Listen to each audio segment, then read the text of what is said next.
Magandang umaga po sa inyong lahat. Hindi po. Ako ay nasabihan ni Pastor na magbigay ng mensahe sa inyo sa umagang ito. At alam ko na ako po ay pagkatapos ng mensahe ay nagbibigay din ng Sunday School. Pero ang sabi sa akin ni Pastor ay cut off daw muna yung ating Sunday School dahil meron yata tayong affair mamayang 6 o'clock ng hapon. Okay, so ganito na lang ang aking ginawa. Dahil lang sa ang tingin ko para sa akin ay napakahalaga na salita ng Diyos at ito ay dapat ito pagtuunan natin at bigyan ng malaking pansin. Kaya ako'y babawi. Babawi ako, akala nyo nakaisa kayo sa akin. Dahilan sa wala tayong Sunday School, dadaanin ko na lang ang haba sa sermon ng Sunday School. Ito po yung ating pag-aaralan ngayon. Ganyan po karami. At siguro po naman, nakakabawi ako, baka hanggang alauna pa ito kay bonus pa. Okay. Ngayong umaga, ang ating pong pagbibigyan ng tuon ay ang kagalakan sa paglilingkod. Ito ang sabi sa akin ni Pastor na pagtuunan daw natin ng pansin, yung daw paglilingkod. Meron bang kagalakan sa paglilingkod sa ating Panginoon? Ito pong paglilingkod na ito ay aking ibabahagi sa inyo sa pamamagitan ng 5 bahagi. Kaya nga sabi ko sa inyo, babawi ako. Kaya 5 ito. At sabi ko, baka lumampas pa tayo ng alas 12. Abutin tayo ng alauna. Tingnan naman ninyo yung aking ginawa yan. Ilang araw kong ginagawa-gawa yan. Kaya talagang sa pagpapagal ko sa paggawa ng mensahe nito para makarating sa inyo ang salita ng Diyos, kahit na mag-init ang mga puwet niyo dyan, punas-punasan nyo na. Okay. Ang 5 na ginawa ko dito na ang kagalakan sa paglilingkod sa Diyos. Una, ang paglilingkod ay isang pribilehiyo. Ang paglilingkod sa ating Panginoon ay isang pribilehiyo, hindi po ito isang pabigat. Na kung minsan ay yung iba ay ang akala nila sa paglilingkod ay ito'y nagiging pabigat na sapagkat nagiging obligasyon na pinagagawa ng simbahan. Tandaan po natin muna, ang paglilingkod ay isang pribilehiyo. Once you say privilege, ibig sabihin hindi po lahat ay nakagagawa nito. At ito po ay hindi isang pabigat. Okay? Ikalawa, ang paglilingkod ay nagdudulot ng tunay na kaligayahan. Once you're serving God, there is always joy in serving. Kasi ang resulta po ng paglilingkod sa Panginoon, ng tunay na paglilingkod sa Panginoon, ay meron po itong resultang kaligayahan. Ano po? Napapansin nyo na kapag kayo nagsisimba pag-aral ng linggo, paglabas nyo ng pintuan ay kayo'y masaya. Sapagkat ang paglilingkod po sa ating Panginoon, ito po ay nagdudulot ng kaligayahan. Mahaba ito. Hindi ko na makita yung kasunod. At ikatlo, ang kaligayahan sa paglilingkod ay makikita sa pagmamahal sa kapwa. Hindi ka po pwedeng maglingkod sa Panginoon kung hindi ka po nagmamahal sa iyong kapwa. Magkasama po ito. Ika-4, ang kaligayahan sa paglilingkod ay may gantimpalang espiritual. Ibig sabihin, ang paglilingkod po sa ating Panginoon ay hindi lang nangangahulugan na ito'y walang halaga. Ano po? Ang paglilingkod sa Panginoon ay meron pong gantimpala, hindi lamang gantimpalang pisikal. Higit sa lahat, ang gantimpalang ito ay gantimpalang espiritual. At ito po yung pangalauna ng hapon. Ika-5, ang paglilingkod ay paglago sa pananampalataya. So meron tayong 5 na di-discuss ngayong umaga at naniniwala po ako na ito po ay magkakaroon ng magandang resulta sa inyo. Sapagkat nung ito po yung aking ginagawa, ay kahit ako mismo ay natutuwa sapagkat nakita ko na ganun pala ang ginagawa ng Diyos kapag tayo po ay naglilingkod. Subalit ang lahat ng ito ay nakabase po sa salita niya. Ano po? Hindi po tayo po pwedeng gumawa ng anumang paglilingkod kung nagre-resulta ng kaligayahan. Kung bagay, meron din, naglilingkod yung iba, physically, pero ang kanilang paglilingkod, kung meron mas silang kasiyahan, napapansin natin ito'y panandalian lamang. Subalit ang paglilingkod sa Panginoon ay pang-matagalan. Okay? Doon sa Ebanghelyo ni Mateo, 20:28. Tama ba? Kabanata. Ay, mali ako. Madadali ako dito. Ulitin po natin. tingnan niyo. Ang Ebanghelyo ni Mateo, Kabanata 20 sa talatang 21. Yan. Bawal magsalita ng Kastila at Ingles sapagkat ito ay Tagalog. Sapagkat ang anak ng tao ay napalito, hindi upang paglingkuran, kundi upang maglingkod at ibigay ang kanyang buhay bilang pantubos sa marami. Ang pahayag ni Jesus sa Mateo 20, talatang 28 ay isang malalim na paglalarawan ng kanyang misyon dito sa lupa at may dalawang pangunahing tema na ipinapahayag ito. Una, paglilingkod sa halip ng pagpapanugod sa sarili. Sinabi ni Jesus na siya ay naparito hindi upang paglingkuran kundi ang paglingkod. Ipinapakita nito na ang kanyang layunin ay hindi para siya para maparangalan o itaas bilang isang hari na pinaglilingkuran ng iba. Bagkus, naparito siya upang maglingkod sa tao. Sa konteksto ng buong kabanata, itinuturo ni Jesus na sa kanyang mga alagad ang kahalagahan ng pagpapakumbaba at paglilingkod sa kapwa. Laban sa mga ambisyon ng kapangyarihan o posisyon. Alam niyo, ako kahapon nagdalo ng meeting doon sa Club Filipino.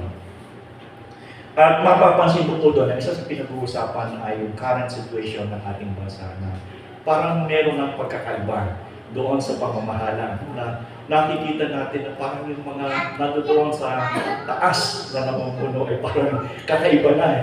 Hindi na sila naglilingkod, magkano yung patek. Nakita niyo yun? Yung mga bag nila na napakamamahal.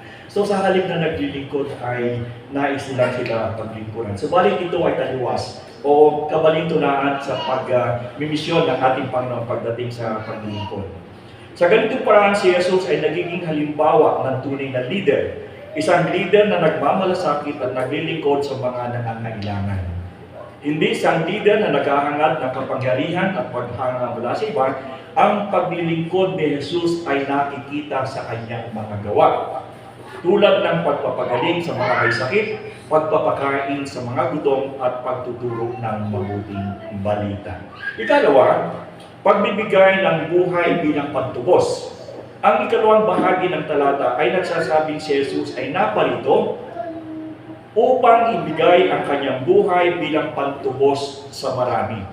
Ang salitang pantubos ay nagpapahiwatig ng isang halaga o kapalit na ibinabayad upang iligtas o palayain ang isang tao mula sa pagkabilanggo o pagkaalipin.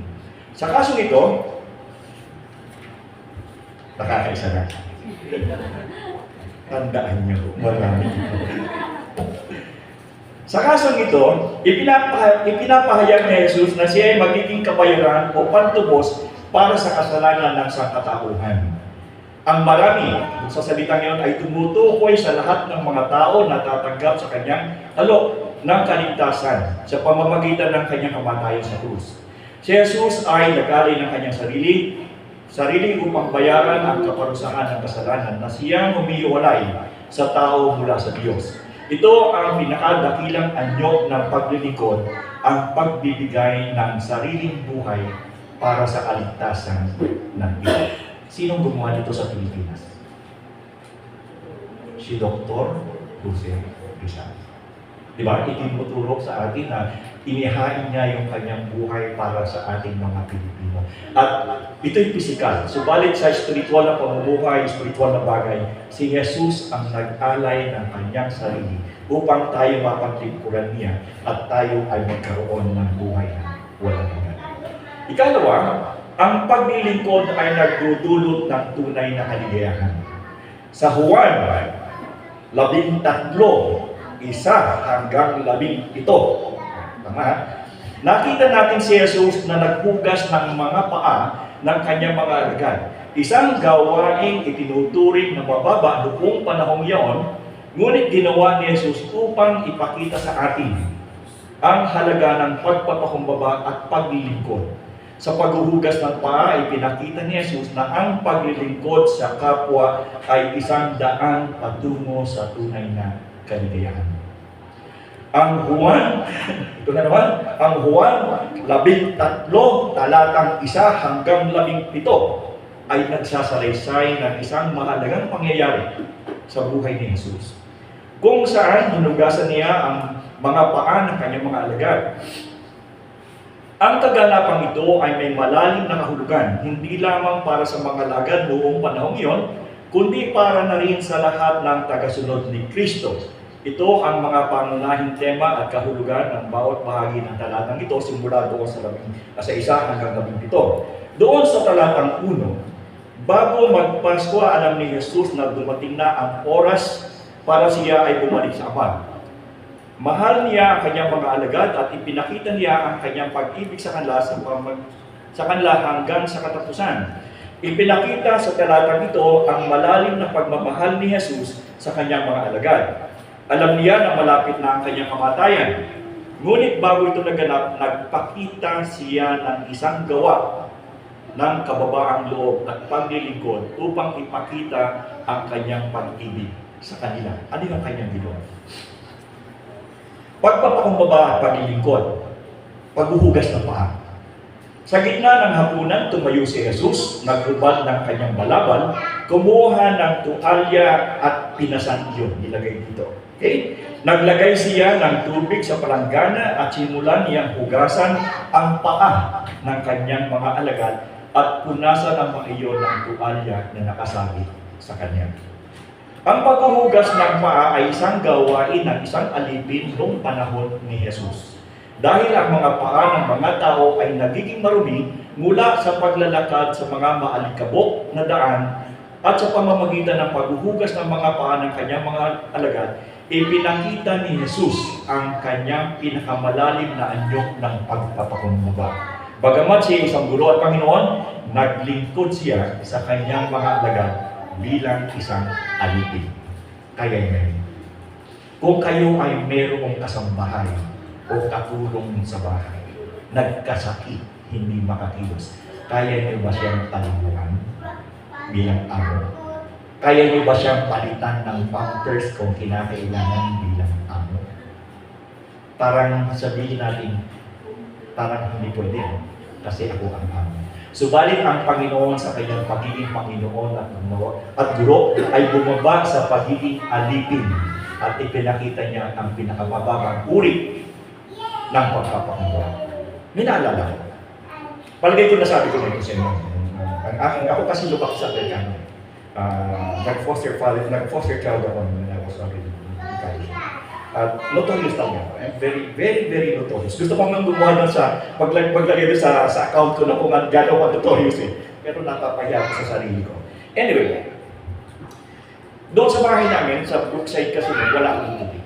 Wala akong tubig doon. So, nagpagawa ng water pump. Nung pump sila, at lahat kami ay obligado na mag-pump sa bahay ng 300 pump every day para makapag-supply ng tubig sa bahay namin. And by that time, si Auntie Lorna ay meron anak. Aming kasambahay ay meron siyang anak sa amin din nakatira. At ang problema namin, dumating ang hapon wala kami ng tubig. Wala kami tubig. At tinanong ni Dad, sino ang naka-assign na para magpumpa? Ang sabi ay si yung kanyang anak. Siyang yata pangkalimutan na taga-nig. Ngayon, dahil lang sa obligasyon niya ang pag-pump ng tubig, at lahat ng mga kami, pati si Ma'am nagpapump yun. So, siya ay hindi nagpangkabataan. Mga 13 yata siya nun. So, alam yun may mga kabataan, medyo may pagkasuway niya. So, pinagalitan siya dito. Hindi mo pinagalitan na talagang pinagalitan, kundi pinagsabihan siya sapagkat hindi na ginawa ng obligasyon. At ito ay nakita ng ina. Nakita ng ina na pinagsasabihan ni Dad yung kanyang anak dahil sa ito ay hindi gumawa ng kanyang obligasyon. At si Manang Lorna ay umiyak. At nakita nila na umiyak si Manang Lorna. Alam niyo bang ginawa nila? Siguro maka-ilang oras ay tinawag niya si Ate Lorna. At sabi ni Dad, Lorna, can you forgive me? My dad is a doctor, highly respected ng community. Siya yung talagang highly respected namin sa community. At ang sabi ni Dad kay Ate Lona, katulong na, Lord, not can you forgive me because I hurt your feeling. Kasi I saw you weeping when you scolded your son. Nung makita ko yun, ito yung nabuo sa sarili ko. Wala akong karapatan sa sarili ko. Wala akong karapatan na hindi maging mababa sa aking kapwa. Because my foster father, I saw it. Sino si Bakit? Sino si Manang Lorna? Para hingan ng forgiveness ng tao. Dahilan lamang sa nasaktan niya ang damdamin dahil nakita niya na pinagagalitan yung kanyang anak. Sino ba ang may mali? Hindi ba yung kanyang anak? And yet my dad was there. Walang atubili na humingi ng tawad doon sa kanyang ina sapagkat nakita ng ina na nasaktan at nasaktan ang damdamin ng my father. My foster father said, can you forgive me?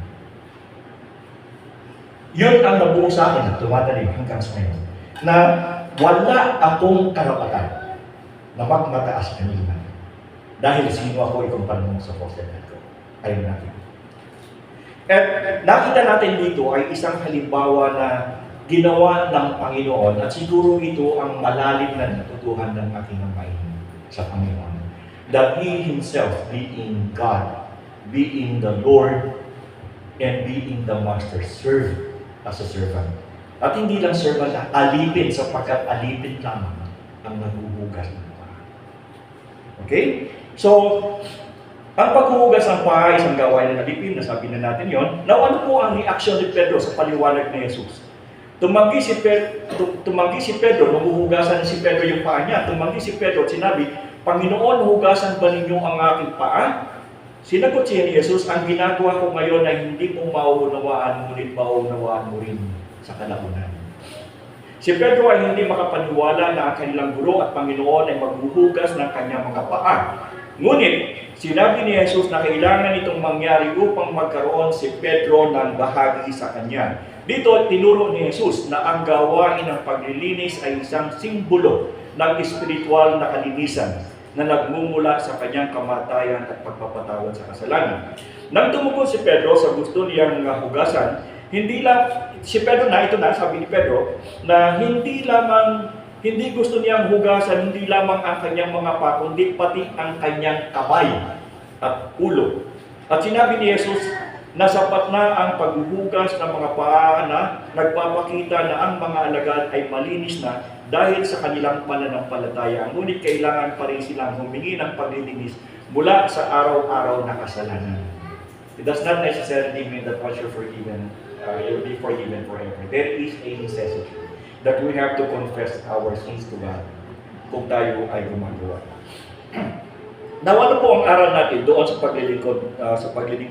Doon sa Juan 13, sa talatang 12 hanggang 17, sinabi ni Jesus sa kanyang mga alagad, nauunawaan ba ninyo ang ginawa ko sa inyo? Tinawag ninyo akong guro at Panginoon at tama kayo sapagkat ako nga. Kung ako ang inyong Panginoon at guro ay naghugas ng inyong mga paa, dapat maghugas ang paa ng isa't isa.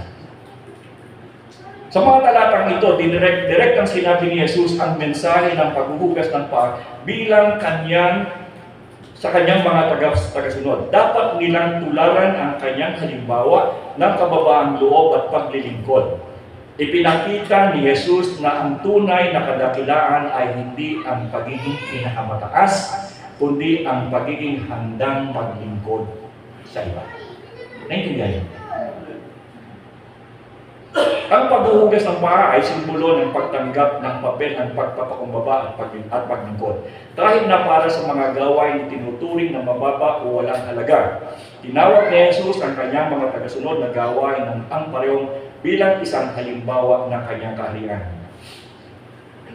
Pag-ibig at sakripisyo. Ipinakita ni Jesus ang kanyang walang hanggang pag-ibig sa mga alagad sa pamamagitan ng personal na paglilingkod. Ginawa niya ito bago ang kanyang kamatayan bilang tanda ng kanyang sakripisyo para sa kanila at sa lahat ng mga sumasampalataya. Pagpapakumbaba, bagamat siya ang Diyos na nagkatawang tao, si Jesus ay nagpakumbaba at gumampa ng isang mababang gawain. Sa paggawa nito ay tinuro niya na walang gawain na masyadong mababa para sa kanyang mga tagasunod. At ang tunay na pamumuno ay nasa paglilingkod. Ang tunay na pamumuno ay nasa paglilingkod. Time will come, some of you will become father. No? At saka i-invite natin yan. Bilang pinuno ng sambahayan, ikaw ay dapat maglingkod. Gigising ka ng maaga at magluluto ka ng almusal. Pag marami ng damit, kukuha ka ng sabon, tapos pupunta ka na doon sa tawag na washing machine. Kung meron, magwa-washing machine ka na. Washing machine really are made for man. Panlalaki kasi ang washing machine. At saka kung walang washing machine, ikaw ay masususo. So, magandang maging tatay yan. Luto, hugas, tigasain, tigalama. Ano ba? Taga-project. Isama natin ang taga-project. At ang sabi ng dulo ng pinuno kasama bilang mga tayo pinuno ng ating sambahayan at ang ating trabaho ay maglingkod, hindi lamang sa ating pamilya, kundi sa sambahayan, maging sa simbahan. Kalinisang spiritual. Ipinakita rin ang paghuhugas ng paa na pangangailangan ng spiritual na kalinisan sa pamamagitan ng pagpapakabanal at pananatiling malinis sa ating pamumuhay. Tayo ay mananampalataya at patuloy na lumalapit sa Diyos. Pagsunod sa halimbawa ni Kristo, o ni Jesus. Itinuro ni Jesus na kung siya, ang guro at Panginoon, ay naghugas ng paa, tayo rin ay tinatawagang maglingkod sa ating kapwa na may pagpapakumbaba at pag-ibig. Alam niyo, kung ang lahat lamang ng mga mananampalataya ng Panginoon ay gagawin ang kanyang sinasabi, o sabihin natin maging hindi lamang professing, kundi practicing Christians. Sa palagay ninyo, anong mangyayari sa Pilipinas? Hindi ba napakaganda ng buhay natin dito? Kung yung mga taong nagsasabing sila ay tagasunod, ay gagawin lamang. Yung katulad nito, napakasimple ito, di ba? Napakasimple yung paghuhugos na halimbawa ng kababaan. If hypothetical, only, gagawin nila yung sinasabi ng Panginoon. Ang tawag ko dito ay IRR ng Panginoon. Nung IRR, implementing rules and regulations ni Jesus Christ. Then there will be no trouble. There will be no war. Kaya lang sabi ka ni Muhammad Ali, Christianity is good, but the Christians are bad. Yun ang problema eh. Di ba? Christianity is good, but the Christians are bad. Well, of course, when he was talking about bad, he is pertaining to those Christians na non-practicing. Tayo practicing Christian tayo, excluded lang. Sa kabuuan, ang Juan 13:1-17 ay isang paalala sa mga Kristiyano na ang pamumuhay ng pananampalataya ay hindi tungkol sa kapangyarihan o posisyon, kundi tungkol sa pag-ibig, pagpapakumbaba at tapat na paglilingkod sa isa't isa ayon sa halimbawa ni Jesus. Number 3. Pero may 6 and 7 pa yan eh. Hindi ko lang sinasabi sa inyo. Pang-alauna yan. Ikatatlo, ang kaligayahan sa paglilingkod ay makikita sa pagmamahal sa kapwa. Ano nga sabi? Mahalin mo ang iyong kapwa katulad ng pagmamahal mo sa iyong sarili. Kung mahal mo ba ang iyong sarili, sasaktan mo ito. Hindi, iba ginagawa yun. Sisimot pa nga. Diba? Sisimot pa nga. So, sinasaktan nila yung sarili. So, hindi lang mahal mo ang sarili. Pero, ang sabi dito ng Panginoon, ang kaligayahan sa paglilingkod ay makikita sa pagmamahal sa kapwa. Sinabi ni Jesus, ito na naman, sa Mateo 25 sa talatang 40. Okay? Ano man ang inyong ginagawa para sa isa sa mga pinakahama kong kapatid, ginawa ninyo sa akin. Ang Mateo 25:40 ay bahagi ng isang talinghaga na itinuro ni Jesus tungkol sa paghuhukom ng Diyos sa mga tao sa hinaharap. Ang talinhaga ay kilala bilang talinhaga ng paghukom ng mga bansa o talinhaga ng tupa at kambing. Di ba? Dinaskas natin. Hindi naman natin dinaskas, pero pinakapyawan natin yung talinhaga ng tupa at kambing. Sa talinhagang ito, inilarawan ni Jesus ang kanyang sarili bilang isang hari na maghihiwalay sa mga tao tulad ng paghihiwalay ng tupa at kambing. Ang mga tupa ay kumakatuwang sa mga matuwid at ang mga kambing ay sa mga hindi matuwid. Ito ay isang paglalarawan. Itong talatang ito ay sinabi ni Jesus bilang tugon sa tanong ng mga matuwid. Sa mga matuwid sa talinhaga na nagtatanong kung kailan nila siya nakita ng kagutuman, pagkauhaw, pagiging estranghero, pagkakabilanggo o pagiging may sakit at tinulungan siya. At ito ang sagot ni Jesus sa talata. Sinasabi ko sa inyo ang totoo, anumang ginawa ninyo para sa isa sa mga pinakahamak kong mga kapatid, ginawa ninyo para sa akin. Ulitin ko. Sinabi ko sa inyo ang totoo, anumang ginawa ninyo para sa isa sa mga pinakahamak kong mga kapatid, ginawa ninyo para sa akin. Pagkilala sa mga kapatid ni Kristo, sino ba yung tinutukoy dito na kapatid ni Kristo? Ang pinakahamak na mga kapatid ay tumutukoy sa mga mahihirap, nangangailangan at nasa laylayan ng lipunan. Okay? Alam mo yung laylayan ng lipunan? Poorest among the poor. Paano si po? Nagdi-discuss ng pera. Paano naging parties na nasa laylayan ng mga laylayan ng lipunan? Isa sa pinakamayamaya tayo. Kakabot talaga ako sa ulo dito sa ating bansang ito. Sa talinhagang ito, inilalarawan ni Jesus na ang lahat ng ginagawa ng mga tao para sa mga nangangailangan ay itinuturing niyang ginagawa para sa kanya mismo. Okay? Ipinapakita nito ang malalim na pagkakaisa ni Kristo sa mga taong inaapi, pinahihirapan at walang kakayahan. Ang mga kapatid ay maaaring tukuyin ang kapwa mananampalataya, ngunit maaaring tukuyin din ang lahat ng tao, lalo na ang mga nasa marginal side ng lipunan. Ako'y napakaswerte sa ganito. Sa totoo lang. Napakaraming pagkakataon na kung saan ako ay nakakaranas ng mga bagay na hindi inaasahan. Minsan, ako ay galing sa piyesta, sa tondo doon sa aking kaibigan. At pagdating doon sa may NBI, ay nakasakay ako sa jeep. Merong isang lalaki na daan kami na nandoon sa kalsada. Nakahiga siya. O lahat ng tao nakita ko, iniiwasan siya. Pati yung jeep umiiwas. Pagdating ko sa pedal, hindi maatim ng konsensya ko. Ang ginawa ko, tumakbo ako papalik. At nakita ko nang doon pa rin yung lalaki. So ang ginawa ko, pinara ko yung isang jeep, isinakay ko siya, pinasok ko doon sa loob. Payo! Pinasok ko doon sa loob. Kinumander ko ang jeep dalhin sa PGH. At doon sa PGH ay ayaw siyang gamutin dahil sa kinakailangan na mayroong garantiya na ito'y mababayaran. So pumunta ako doon sa, napadaan lang ako doon. So pumunta ako doon sa social workers at ginawan ko ng papeles at nahingi ko siya ng ginarantiyahan ng social workers. At ang ginawa doon ay in-x-ray. Yapos ko. Pati ako kasama sa x-ray. Kasi hindi na siya makatayo. Wala, totally siya. At yung tao doon ay sabi ko ay gabi na ako nakauwi at sabi ko ay hindi ko na siya makapantayan. At ang nakakakutuwa ay ganito. Nung ako yung may airsoft kasi, nag-airsoft ako. Yung airsoft ko nasira, pumunta ako doon sa may 17th Street doon sa Aguinaldo. At ipinagawa ko yung aking airsoft. At nagkwento sa akin yung babae na nando doon sa opisina na meron nga doon isang pangyayari na meron ding reserve. Kasi lamang yung reserve ako. Na may isang incident na ganap doon sa may NBI. At ang sabi daw ng doktor, kung yun ay natigilan pa ng isang oras, pati na.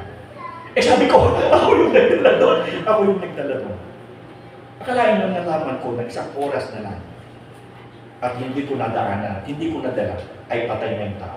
Parang yung sa Marian, di ba? The same ang nangyari. So, ang paglilingkod sa kapwa bilang ay isang paglilingkod din sa Diyos. Itinuturo ng talata na ang bawat mabubuting gawa para sa mga nangangailangan ay isang direktang paglilingkod kay Jesus. Hindi kinakailangan na makita si Jesus sa pisikal na anyo upang maglingkod sa Kanya.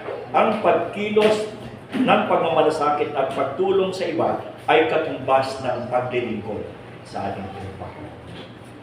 Hindi yan. Yung paglilingkod na ginagawa natin sa ating kapwa, katulad ng sinabi ng Panginoon na ginagawa niyo sa pinakamaliit kong kapatid. Hindi naman kakasangihaya, nagbubuhatan, pero ito yung mga karanasan namin. Minsan, kasi kami pag pumupunta dito, bumibili talaga kami ng tinapay. Sorry na lang, hindi namin nilabas ngayon. Kapote. Ngayon, isang araw umulan, di ba? Ang lakas ng ulan. Tapos nung dumaan kami, yung isang matandang babae, nakaumpot lang siya ng gano'n. Umulan eh, nakaumpot lang siya. Matanda talaga, parang ano, yung lansangan. At binubusinahan ko ito, sabi ko, ibili mo siya ng, ng pagkain. Hindi yata naiintindihan. So ako yung lumabas at ako yung bumili ng pagkain. Sabi ko, ano ang gusto ng babae ito? Sabi niya, sir, itong gusto niya, itong binibili niya palagi. So bumili kami. At iniwanan namin sa akin. Magkano lang yun? Para ikaw ay makatulong na maitawid mo sa gutom ng isang tao. Hindi madaling isipin, lalo na pag-uusapan natin kung naka-budget ka o may kundi pera. Pero alam niyo ba sa totoo lang, mas madaling magbigay mahirap kaysa sa lalo na sa ganyang mga pasyon. Mas madaling mapagpag ang ating damdamin sa pagtulong sa kapwa. Yung may hirap. Hindi ko naman sinasabi lahat ng mayroon. Pero normally nakita ko yan na yun. Diba? Yung mga wala na, walang-wala na, ay ibinibigay pa. Nakakita ko yan, isang matanda na yun na lang ang kanilang pagkain na merong dumating doon isang tao na wala rin pagkain. Alam niyo, binigay pa niya yung pagkain niya. At ang sabi nga dito, natatandaan natin, ang sinasabi ng Panginoon, whatever you do to the least of my brethren, you do it to me. Sa konklusyon mo, ito hindi pa tapos. Konklusyon lang ng ating pinag-usapan ng lakit. Diba? Ang Mateo 22, tapos na po, ay isang malalim na paalala na ang tunay na pagmamahal kay Kristo ay ipinakikita hindi lamang sa pamamagitan ng ating pananampalataya o panalangin, kundi sa pamamagitan ng ating pagmamalasakit at tulong sa mga nangangailangan. Ang bawat mabuting gawain na ginagawa natin para sa pinakahamak at itinuturing ng Diyos na ginawa natin mismo ito para sa Kanya. Ito ay isang tawag na pagmamalasakit, pagkababaang loob, at aktibong paglilingkod sa mga taong nasa laylayan ng lipunan sapagkat sa kanila mismo nakikita si Kristo. Okay? Kung minsan kasi pag nakita natin sila, nandidiri tayo, lalo na kung yayakusin ko. And yet, God is saying, Jesus Christ is saying, whatever you do to the least of my brethren, you do it to me. Number 4, ang kaligayahan sa paglilingkod ay may gantimpalang spiritual. Sa Lucas 6:38, sinabi ni Jesus, magbigay kayo at kayo'y bibigyan, mabuting takal, siniksik, niliglig, at umaapaw. Ito palagi niyo itong naririnig yan. Ito palagi niyo naririnig. Pero naintindihan niyo ba kung ano yung sinasabi nitong takal, siniksik, niliglig, at umaapaw? Palagi niyo itong naririnig. Palagi niyo itong sinasabi. Pero alam niyo ba kung anong konteksto nito? Sino sa inyo nakakaalam ng konteksto nito? Palagi niyong ginagawa yan. Pagka magsasabi kayo patungkol sa pagbibigay, niliglig, siksik, at umaapaw. Ano ang konteksto nito? Okay. Ang Lucas 6:38 ay bahagi ng mga turo ni Jesus tungkol sa pag-uugali at tamang pakikitungo sa kapwa. Sa talatang ito ay pinapahayag ni Jesus ang konsepto ng pagbibigay at kung paano ito nagdudulot ng pagpapala pabalik sa nagbigay. Palagi nyo, ito yung pagpapala pabalik sa nagbigay. Magbigay kayo at kayo'y bibigyan, mabuting takal, siniksik, niliglig at umaapaw ang ibibigay sa inyong kandungan sapagkat ang panukat na inyong ginagamit ay siya ring panukat na gagamitin sa inyo. Kung anong panukat ang ginagamit ninyo, ang panukat na ginagamit niyo sa iba ay ito rin panukat ng gagamitin ng Panginoon sa inyo. Okay, magbigay kayo at kayo'y bibigyan. Ang pagbibigay dito ay hindi lamang tumutukoy sa material na bagay tulad ng pera o pagkain, kundi ang anumang mabuting bagay katulad ng pagmamahal, habag, pagpapatawad, oras at tulong sa kapwa. Ipinapaalala ni Jesus na ang pagiging bukas palad at mapagbigay ay may gantimpala. Kapag tayo nagbibigay mula sa ating puso, ipinangangako niya na tayo'y bibigyan din. Ang pagbibigay ay isang kilos ng pananampalataya at pagmamalasakit sa iba at may kaakibat na pagpapala mula sa Diyos. Napansin niyo ba yun? Dito ba ay may, sa simbahan bang ito ay may naghihirap? Kung talagang sabihin natin wala nang makain, meron ba? Wala, hindi lang. Sapagkat tayo ay nakakaunawa kung ano ang paglilingkod sa Diyos. At sinabi ng ating Panginoon kung anong panukat ang ginawa natin sa iba, ay yun din ang panukat na gagamitin sa atin. At nakita ko naman dito sa atin ang ating panukat ay hindi na-exit. Ang bawat isa sa atin dito ay mayroong panukat na mahaba kung kaya't walang naghihirap sa atin dahilan sa ang gantimpala ng Diyos ay kung anong panukat ang ating ginagawa. At nagpapakita lang kung walang naghihirap sa atin, ibig sabihin maganda yung panukat natin ginagamit. Hindi ba? At nawa, hindi po ito maputol. Dapat ito ay patuloy na ginagawa natin at maging kabahagi ng ating pang-araw-araw na pamumuhay. Sino sa inyo ang nakaranas dito ng ang pagbili ng bigas ay salok ang ginagamit? Alam niyo ba yung salok? Sino nakakala sa inyo kung ano salok? Nagpapakita ng mga 60s ito, no? Yung mga salok. Kasi nung araw, walang kiluhan, hindi kinikilo ang bigas. May gatang, yung gatang maliit yun. Yung salok, mas malaki. Di ba? Ngayon, may dayaan yan eh. Alam niyo ba na may dayaan yan sa lupa na yan?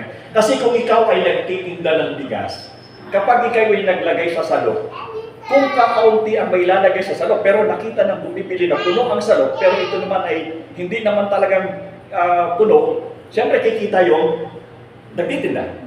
Pero ang sinasabi ng Panginoon dito ay iba, na kapag tayo daw ay nagbigay sa Panginoon, ang balik niya ay liglig. Anong ibig sabihin liglig? Kasi ganito yon. Pag nilagyan mo yan ng bigas, ganunin mo, liglig. Anong nangyayari sa bigas? Bumababa yung bigas at nadadagdagan pa ito ngayon. Hindi ba? Ito yung ibig sabihin ng Panginoon na kapag tayo ay nagbibigay sa Kanya, ang Kanyang panukat kapag tayo binigyan niya, yung Kanyang ibinibigay ay liglig. Ibig sabihin, hindi halo.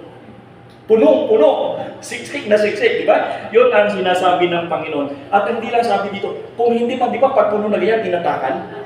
Ibig sabihin, tapos na. Pero sabi ng Panginoon na Kanyang pagbibigay, hindi tinatakan. Umaapaw. Ibig sabihin, may dagdag. Di ba pag bumibili na kayo, lalo na misis ko, hindi papayagan na walang dagdagan. Pag-aaway kayo. Pag-aaway kayo. Dapat kainin. Kung hindi ka mapagili, kakainan ka niya kung yun yung putas. Naman. So, ang sabi ng Panginoon ay hindi lamang daw liglig umaapaw. Kasi yung iba pag nagbenta, tatakalin, kakalusin para pantay na pantay. Hindi pa maniliglig, kakalusin. Pero sabi ng Panginoon, kapag siya ay nagbigay sa akin, ito ay liglig at mayroong pang hiling. May dagdag at ito ay umaapaw. So, sa madaling salita, kapag tayo ay naglilingkod sa Panginoon, ang Panginoon ay nagbibigay ng gantimpala sa atin. Hindi lamang physical na gantimpala, but higit sa lahat, ang gantimpala ibinibigay ng Diyos sa atin ay gantimpalang spiritual. Hindi ko na papakahabaan yung liglig naman. Sinabi ko na sa inyo kung anong ibig sabihin. Okay. Ano ang mahalagang aral dito? Itinuturo ni Jesus na ang pagbibigay ay hindi isang daan ng transaksyon. This is not a transaction.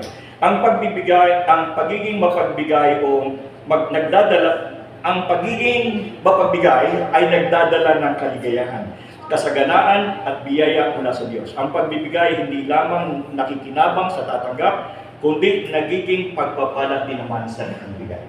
Hindi lamang doon sa tumatanggap ang pagpapalang ginagawa ng Diyos, maging doon sa nagbibigay. Ang talatang ito ay nagbabadya na kapag tayo mapagbigay, ang Diyos mismo ang magbabalik ng mga pagpapala sa atin. Ipinapakita nito ang prinsipyo ng pagtitiwala sa kabutihan at kasaganaan ng Diyos, na hindi niya tayo pababayaan kapag tayo'y nagbibigay mula sa ating puso. Hindi tayo pababayaan ng Diyos. Subalit ang ating pagbibigay ay sinasabi niya ay nagmumula sa ating puso. Baka sa susunod na linggo umaapaw to, liglig umaapaw. Maliglig umaapaw. Ano? Okay. Ikalima.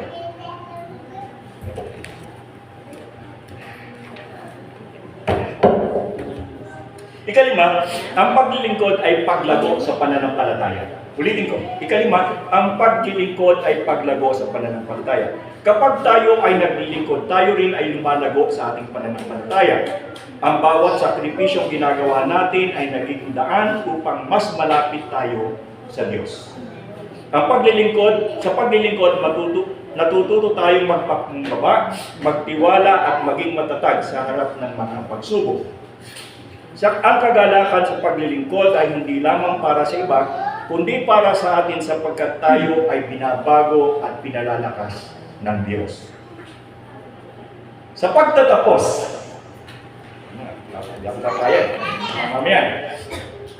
sa pagtatapos, mga kapatid, ang kagalakan sa paglilingkod ay isang biyaya na pinagkakaloob sa atin ng Diyos. Hindi lahat ng tao ay nagkakaroon ng pagkakataon na maglingkod. Ulitin ko, hindi lahat ng tao ay nagkakaroon ng pagkakataong maglingkod. Kaya kung tayo ay may kakayahan tumulong, ito ay isang malaking pagpapala. Sa bawat maliit na gawain ng paglilingkod, nararanasan natin ang kagalakan na bumula sa Diyos. Naway maging malinaw sa ating mga puso na ang paglilingkod ay hindi isang obligasyon, kundi ito isang pagkakataon upang ipakita ang ating pagmamahal kay Jesus at sa ating kapwa. At sa ating patuloy na paglilingkod, naway madaman natin na walang hanggang kagalakan ang inilalaan ng Diyos para sa mga tapat na naglilingkod sa Kanya. Wala pala una eh. Maraming salamat.